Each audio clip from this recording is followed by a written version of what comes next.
안녕하십니까, 이진우입니다. 요즘 전 세계 주식시장은 그동안에는 한동안 금리를 계속 내리면서 금리가 싸니까 주가는 오른다 이런 논리로 여기도 오르고 저기도 올랐는데, 요즘엔 다시 금리를 올리는 분위기로 바뀌면서 주식시장이 다 흔들리고 있습니다. 미국 시장은 간밤에 제롬 파월 미 연방준비제도 의장이 미국 경제가 빠르게 회복되고 있어서 어느 시점에는 돈 푸는 정책을 축소할 거다라고 밝히면서 미국 증시가 살짝 흔들리기도 했고요.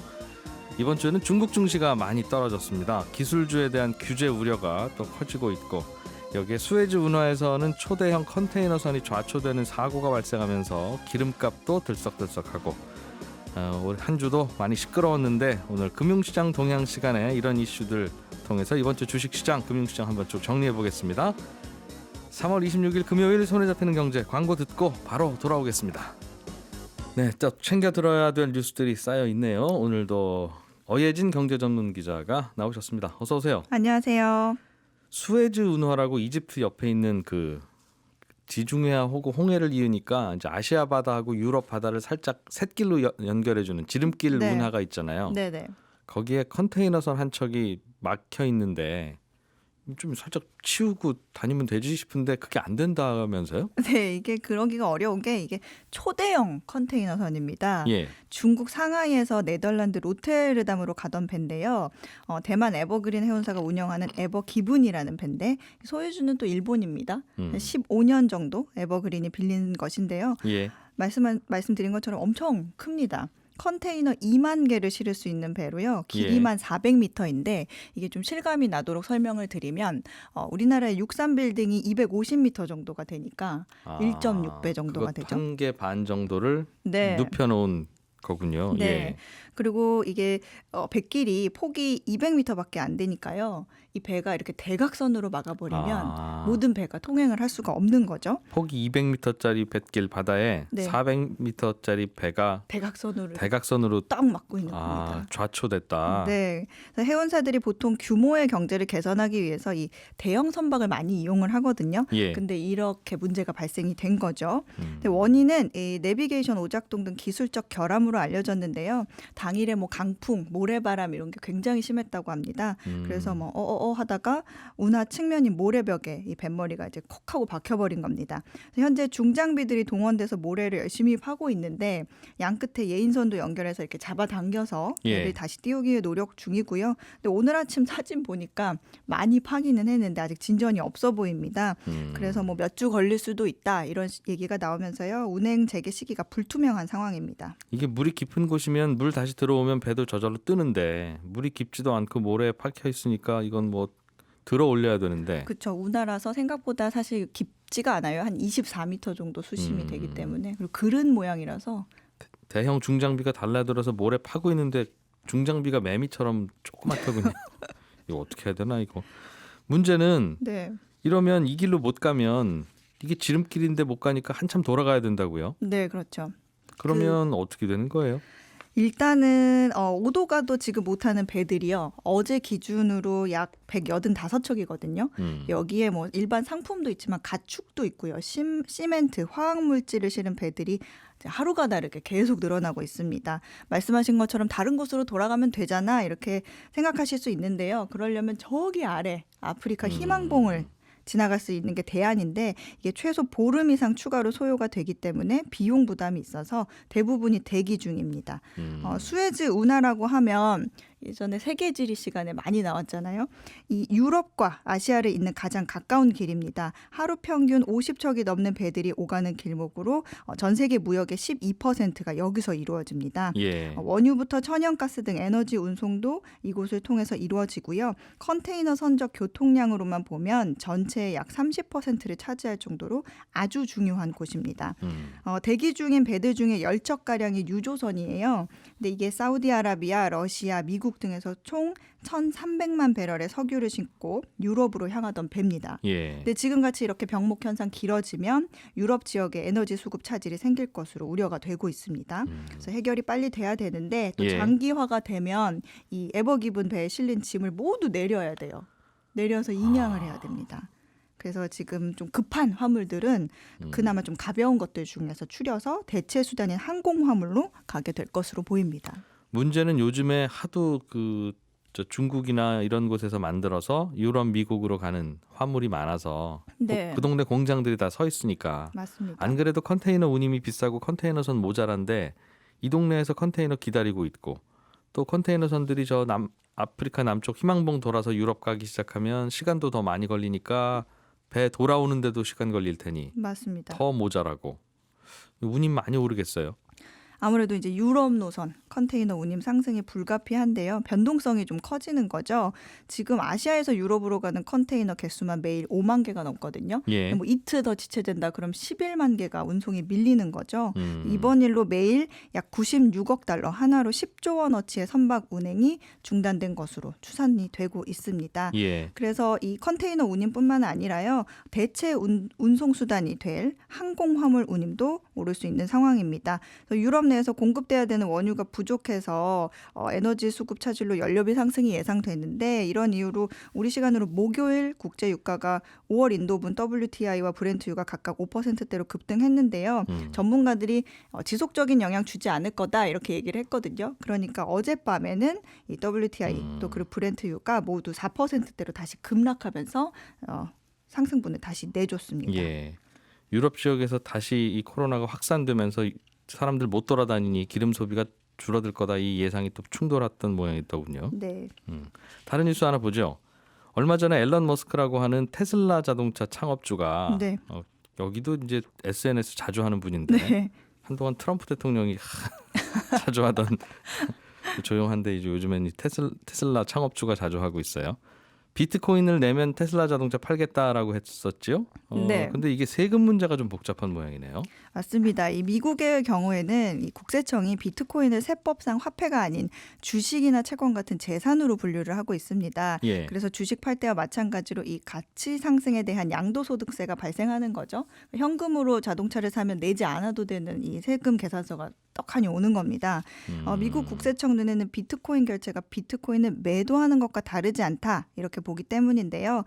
예를 들어서 작년 3월에 6,500달러에 비트코인 한 개를 구입한 게 지금은 뭐 5만 달러 이상의 가치가 됐잖아요. 근데 만약 이거 전액을 테슬라 차량을 구입한다면 이 43,500달러에 대한 차익분을 신고해야 되는 겁니다. 그러니까 비트코인을 샀다가 비트코인이 올라서 팔면 네. 일단은 양도세를 내고 네. 그리고 판 돈으로 자동차를 사면 아무 문제가 없는데 비트코인을 샀는데 올랐는데 그 비트코인을 바로 테슬라에다 보내고 네. 자동차를 받으면 비트코인 양도 차익에 대한 양도세는 안 낸다.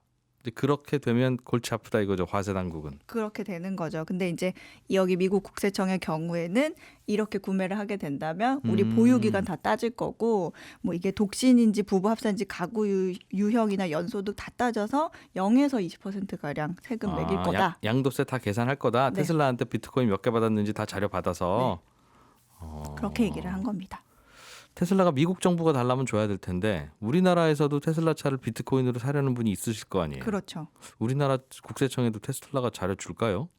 이게 앨런 머스크가 올해 안에 이제 미국 외에 다른 나라에서도 비트코인으로 결제를 할 수 있게 하겠다 이런 예. 얘기도 언급을 했는데 그러다 보니까 좀 고민이 됩니다. 우리나라는 내년부터 250만 원이 넘는 암호화폐 양도 차익에 대해서 일률적으로 세금을 부과하죠. 20%. 그런데 문제는 비트코인 팔아서 돈을 벌면 차익의 20%가 세금이지만 말씀하신 것처럼 뭐 팔지 않고 테슬라 차량 구매하면 애매해질 수가 있습니다. 그래서 기획재정부가 납세자가 비트코인으로 테슬라를 구입한 경우 미국처럼 차 가격만큼 비트코인을 매도한 것으로 판단할 거다. 그래서 차익에 대해서 20%를 부과한다. 이런 방침을 정했습니다. 코인 양도세 추적해서 매기겠다는 거네요. 네, 그래서 차량 구입하면 지자체에 신고하고 취득세 납부해야 되니까 그 과정에서 우리도 다 추적할 수 있다. 이렇게 판단한 거죠.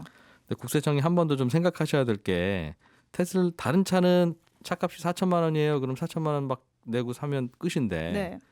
테슬라 이 친구들은 차값은 1,000만 원인데 뭐 움직이게 하려면 맞아요. 다운로드로 9천만 원어치 받으셔야 돼요. 이렇게도 차값이 되니까. 맞습니다. 그 테슬라 차 구매할 때 예. 이게 차값 말고 자율 주행 기능인 오토파일럿을 추가로 옵션으로 붙일 수가 있거든요. 예. 근데 이게 지금도요. 처음부터 이걸 옵션으로 넣지가 않고요. 넣으면 한 700만 원, 800만 원 정도가 추가되기 때문에 나중에 업그레이드 방식으로 추가를 합니다. 근데 이거를 비트코인으로 대입을 하면 뭐 현금으로 차를 구입하고 네. 나중에 이 소프트웨어 업그레이드를 비트코인으로 결제하면 이거를 추적할 수 있는 방법이 있을까 하는 의문이 드는 거죠. 내가 내 차에 다운로드 유료 파일 다운로드를 받았는지 안 받았는지는 국세청이 모르니까. 네. 그리고 이거 뭐 참. 이걸 코인깡이라고 해야 되나요? 뭐 좀 뭐라고 해야 돼?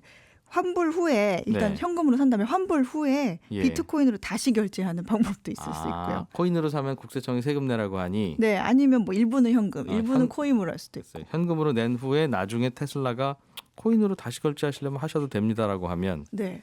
추적이 어렵다. 네. 또 그런 또 논란이 있네요. 잘 들었습니다. 네. 오늘은 여기까지 듣죠. 어예진 경제전문기자였습니다. 감사합니다. 알아야 될 것들 많이 안내를 해주고 눈높이에 딱 맞는 만인의 경제 과외 선생님. 다음 순서는 친절한 경제입니다.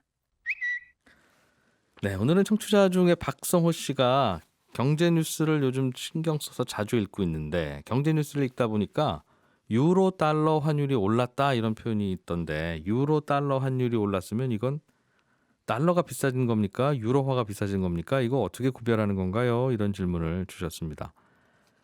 이게 참 환율 이야기하면 굉장히 헷갈리는 부분이죠. 예를 들어서 달러 위안 환율이 내렸다 그러면 이게 위안화가 내렸다는 건지 달러화 가치가 내렸다는 건지 감이 금방 안 오는 경우가 많은데요. 이거는 의외로 그냥 간단한 공식이 있습니다. 환율은 무조건 앞에 오는 화폐, 먼저 언급되는 화폐의 가치를 의미하는 겁니다. 예를 들어서 유로 달러 환율이 올랐다 그러면 유로 달러 환율 앞에 유로가 앞에 먼저 나왔잖아요. 그러면 이 말은 유로화 가치가 올랐다는 뜻입니다. 뭐 달러 위안 환율이 올랐다 그러면 달러가 앞에 나왔으니까 이건 달러가 올랐다는 뜻이구나 이렇게 알아두시면 좋습니다. 우리나라 환율은 사실은 우리가 원달러 환율 이렇게 자주 부르는데 달러 원 환율이라고 쓰는 게 맞는 표현입니다. 그러니까 달러 원 환율이 올랐다는 말은 달러 원 환율이니까 달러가 앞에 나왔잖아요. 그러니까 앞에 나온 달러의 가치가 올랐다라는 뜻입니다. 달러 원 환율이 내렸다고 하면 달러의 가치가 내렸다라는 뜻일 테고요. 파운드 달러 환율이 내렸다라고 하면 파운드가 앞에 나왔으니까 파운드 가치가 내렸다는 뜻이구나 이렇게 생각하시면 되겠습니다. 그러니까 무조건 앞에 나오는 돈의 가치가 환율의 의미가 된다 이렇게 외워두셔도 헷갈리긴 합니다만 그래도 가만히 생각해 보시면 그런 뜻이구나라는 걸 알게 되실 겁니다. 친절한 경제였습니다.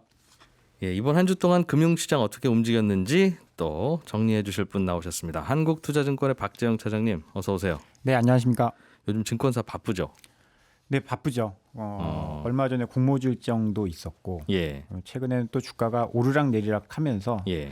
이럴 때 조금 더 바쁘고 힘든 것 같아요. 오히려 전화도 자주 오고. 맞습니다. 왜 이러냐. 그러냐고. 네. 그냥 계속 쭉 오르면 그냥 요즘에 오르나 보다. 본인이 이제 잘해서 오른 거고. 이번 주는 왔다 갔다 했나 봐요. 정리를 쭉 하자면 어땠습니까? 일단 주식시장을 정리를 해보면요. 이제 코스피는 하락을 했고 코스닥은 소폭 상승을 했습니다. 일단 이유를 찾아보면 최근에 금리가 진짜 무섭게 올라갔거든요. 그랬었죠. 한동안. 네, 맞습니다. 네. 미국채 10년물 국채 기준으로 보면 1.7%까지 저희가 이제 방송할 때 1.2%를 넘었습니다. 많이 올랐습니다. 그런 이야기도 했었고 예. 얼마 전에는 1.5% 넘어서 많이 올랐습니다. 이런 얘기를 했었는데 예. 저번 주에는 1.7%까지 올라갔었거든요. 넘어갔다는 거죠. 네, 맞습니다. 그런데 저희가 듣기에는 1.7이면 싼 금리지. 그게 뭐 그렇게 비싸? 그게 뭐 금리가 오른 건가 싶어요. 낮을 때는 얼마쯤 있는데요? 일단 0.8 정도에서 0.5까지도 내려갔었고요. 10년물 기준으로. 금리가 네. 최근에 네, 이게 어떤 수준이냐면요. 우리가 작년에 코로나로 인해서 기준금리를 4번 내렸습니다. 미국이. 네. 그러니까 100bp 1%를 내렸는데 한꺼번에 제로로 확 낮췄죠. 맞습니다. 예. 근데 그 전에 2019년도에 가장 낮았었던 수준이 1.5%거든요. 예. 그러니까 1.7이라는 거는 코로나로 인해서 기준금리를 4번 내렸는데 4번 내리기 전보다 예. 하단이 높은 4번 내리기 전 하단보다 지금 높은 수준입니다. 코로나 이전 금리보다 조금 더 높아진. 맞습니다. 그런 수준이어서 이게 금리가 이렇게 올라가면 인플레이션 발생하고 뭐 여러 가지 막 그러면서 걱정을 했었는데 이게 경기가 좋다라고 판단을 해서 금리 올라가는 건 경기가 좋은 거야. 그러면서 경기 민감주들이 주가가 많이 올랐었거든요. 그동안. 네, 뭐 정유주라든지 화학, 철강 이런 쪽이 많이 올랐었는데 금리가 다시 하락하기 시작하면서 이런 종목들이 하락을 했습니다. 이번 주에는 네, 예. 그 코스피에 많이 포진되어 있다 보니까 코스피는 좀 약세를 보였고요. 반면에 코스닥은 상대적으로 강세를 보였는데 코스닥에는 바이오라든지 이런 이제 성장주들이 많이 포함이 되어 있어요. 그 성장주는 금리가 오를 때 안 좋거든요. 예. 근데 금리가 조정을 받다 보니까 뭐 바이오 같은 업종도 좀 상승을 했고 예. 코스닥엔 또 반도체, 장비주, 소재주 이런 쪽 많이 들어 있습니다. 근데 얼마 전에 인텔이 IR 하면서 우리도 파운드리 할 거야. 그러니까 이제 제조 공장 지을 거야. 이런 이야기를 했거든요. 파운드리라고 하는 게 반도체 제조 공장을 의미해요. 그렇죠. OEM 같은 겁니다. 이런 반도체 만들어 주세요 하면 만들어 주고. 맞습니다. 저런 거 만들어 주세요 하면 만들어 주고. 네. 그 반도체 공장이라고 부르지 왜 파운드리라고 불러요? 그건 그게 제가 영어로 하면 그건가요? 그건 한번 공부를 알겠어요. 해서 그런 알려드리겠습니다. 뜻이라 이거죠? 네, 예. 그래서 공장을 짓겠다라고 하니까 그러면 거기에 이제 장비 세팅해야 될 거 아닙니까? 그런 수요가 늘어나면서 예. 코스닥에서는 바이오와 반도체 업종 비중이 굉장히 높거든요. 그러다 보니까 이제 반도체 업종, 장비 업종이 오르면서 코스닥은 상대적으로 코스피보다 강세를 보였습니다. 우리나라 증시는 요즘은 미국 증시보다는 중국 증시 영향을 많이 받는 것 같은데 네. 그래서 10시 반만 되면 오히려 더 긴장한다고 중국 증시 개장되는 네. 그러니까 전날 밤 미국 증시는 별로 영향 안 주고 시초가에 10시 반에 영향을 좀 주죠. 10시 반에 열리는 중국 시장 따라서 움직인다. 맞습니다. 그래서 시초가에는 플러스로 시작해도 예. 10시 반에 중국 시장이 와르르 무너지면 우리 시장도 하락하는 경우가 좀 많았었는데요. 근데 중국 증시가 요즘 말이 아니게 형편없이 떨어지고 있어요. 네. 왜 그래요? 일단은 여러 가지 이유가 있는데 가장 최근에 이틀 전에는 텐센트의 마와텅 회장이 중국 규제 당국과 면담을 했다라는 소식이 면담도 밤에 한 것 같아요. 그러니까 이건 면담이 아니라 그 약간 좀 서로 속되게 얘기하면 너 좀 와봐. 너 임마. 들어와봐. 그래서 그 얘기죠.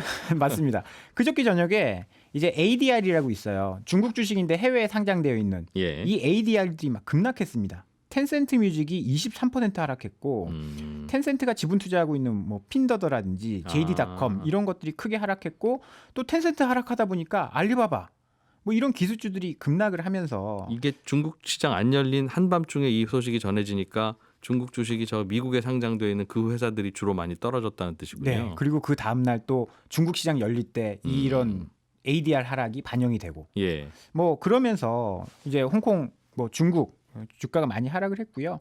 여기다가 지금 이제 서방 지역이 중국의 위구르 인권 탄압을 문제로 경제 제재에 나서고 있습니다. 이유가 신장지구 당서기 외 3명의 자산을 동결하고 입국 금지 조치를 내렸거든요. 이 동네에서 중국이 뭐 잘못하고 있다는 뜻이죠? 그렇죠. 뭘 잘못한다는 뜻입니까? 주장하는 쪽은? 뭐 인권을 탄압하고 있다. 신장 위구르 지역 여기 뭐 그렇지 않습니까? 이게 하나의 중국이라고 하면서 이슬람교 믿는 분들도 있고 그런데. 네, 여기를 탄압하고 있다라고 하면서 제재를 하고 있는데 EU가 원래 중국이랑 굉장히 친해요. 유럽이. 네, 유럽이 중국이랑 굉장히 친해서 EU의 중국 제재는 89년 천안문 사태 이후에 처음이라고 합니다. 근데 이게 이 인권 문제가 자꾸 신경 쓰이니까 중국 보고 인권 문제를 해결하든가 안 그러면 유럽이랑 친하게 못 지낼까고 해라 그 말인가요? 근데 갑작스럽게 89년 만에 인권 문제를 들고 나온 이유가 뭐냐? 어제 오늘 일은 아닐 텐데 안 중요한 문제는 아니죠 인권 문제가. 맞습니다. 그런데 가만히 있다가 왜? 최근에 이제 미국의 정책은 그거거든요. 중국을 공략할 때 트럼프 대 중국으로 싸웠는데 예. 지금 바이든 정부에서는 지금 우리 편들 다 모여봐 중국이랑 싸우러 갈게 이러고 있는 상황이거든요.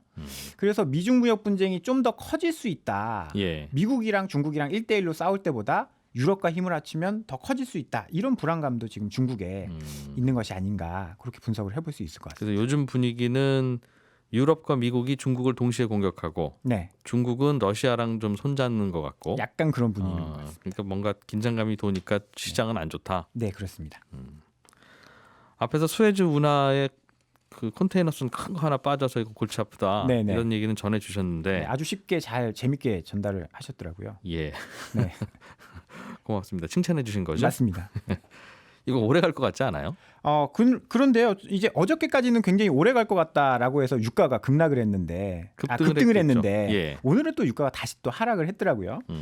일단은 뭐 여러 가지 유가의 급변동이 있었는데 이번 주에는 예. 여러 가지 이슈들이 있었습니다. 먼저는 유럽의 코로나19 감염자가 다시 확산되면서 수요가 줄 것이다. 이러면서 유가가 큰 폭으로 하락했거든요. 네. 거의 70불 근처까지 갔던 67달러까지 갔었던 WTI 기준으로 유가가 크게 하락하면서 50불을 깨고 내려갔어요. 여기다가 이제 독일이 철회하기는 했지만 이틀 전에 4월 18일까지 경제봉쇄 연장한다 이렇게 메르켈이 발표를 했거든요. 그러다 보니까 뭐 부활절이라든지 이런 거 못 모이니까 수요가 많이 줄 것이다라고 해서 급락했는데 여기다가 이제 갑자기 23일날 수에즈 운하의 컨테이너선 이게 한 척이 자초되면서 유가가 예. 또 다시 급등했습니다. 근데 어제는 이거 금방 치울 수 있을 것 같아라고 하면서 급락했는데 네. 이걸 뭐 좀 정리를 해보면 유가가 굉장히 빠른 속도로 올라갔거든요. 그동안. 네. 네. 이 유가 수준도 67달러나 이게 어느 정도 수준이냐면 2019년도 코로나 이전에 네. 코로나 때문에 수요가 많이 줄 것이라고 했었는데 코로나 이전에 고점이 74불이었거든요. 거의 다 이제 회복했다는 뜻이에요. 맞습니다. 수요는 아직 안 올라온 것 같은데. 네. 그래서 좀 유가도 들썩들썩한다. 네, 맞습니다. 그러니까 때릴 때는 많이 내리고. 네. 알겠습니다. 오늘은 여기까지 정리해보죠. 한국투자증권의 박재영 차장이었습니다. 고맙습니다. 감사합니다. 예, 손에 잡히는 경제도 일주일 방송 마치고요. 주말인 내일에는 8시 5분에 또 인사드리겠습니다. 고맙습니다. 이진우였습니다.